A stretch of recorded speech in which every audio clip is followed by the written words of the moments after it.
45 days లోనే ఈ channel అయితే మానిటైజ్ అయిపోయింది. యూట్యూబ్ ప్లాట్ఫామ్ లో వీడియో యాక్సెస్ ఉందని ఏ వీడియో పడితే పెట్టకూడదు. యూట్యూబ్ లో మోస్ట్లీ రీచ్ రావాలంటే 3 పాయింట్స్ మోస్ట్ ఇంపార్టెంట్ పాయింట్స్ అయితే ఉంటాయి. ఫస్ట్, యూట్యూబ్ వాడు అయితే డబ్బులు ఇస్తున్నాడని ఏ వీడియో పడితే పెట్టకూడదు. యూట్యూబ్ వాడు డబ్బులు ఇస్తున్నాడు కాబట్టి రూల్స్ అండ్ రెగ్యులేషన్స్ పెట్టుంటాడు. యూట్యూబ్ అనే కాదు, ఏ కంపెనీలో అయినా రూల్స్ అండ్ రెగ్యులేషన్స్ ఉంటాయి. మీకు స్పామ్ డిసెప్టివ్ పాలసీ తెలీదు, ఫెయిర్ యూజ్ యాక్ట్ తెలీదు, కాపీరైట్ యాక్ట్ తెలీదు, సర్కామ్వేషన్ పాలసీ తెలీదు, రీయూజర్ కంటెంట్ రాకుండా, కాపీరైట్ క్లెయిమ్ రాకుండా ఎలా చేయాలో తెలీదు. ఇవన్నీ తెలియకుండా మీ ఛానల్ మీరు ఎట్లా మానిటైజ్ చేస్తారు? నేనైతే స్ట్రాంగ్ గా ఇండివిజువల్ గైడెన్స్ ఇస్తాను. 105 YouTube channels with in 160 days లోనే ఎవరిది వాళ్ళే మానిటైజ్ చేసుకున్నారు.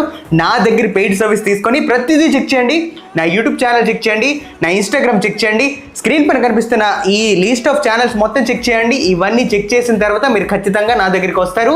If you are serious content creator, వెంటనే స్క్రీన్ పైన కనిపిస్తున్న వాట్సాప్ నెంబర్కి వాట్సాప్ చేసేయండి.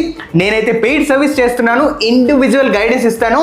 Minimum 60 days, maximum 160 days. మీరు సీరియస్ కంటెంట్ క్రియేటర్ అయితే సంవత్సరాల నుండి ఎన్ని వీడియోస్ పెడుతున్నా మీ ఛానల్ మానిటైజ్ అవ్వట్లేదా? ఇది స్ట్రాంగ్గా చెప్తున్నా. ప్రతిదీ చెక్ చేయండి. చెక్ చేసిన తర్వాత నా దగ్గరికి ఖచ్చితంగా వస్తారు.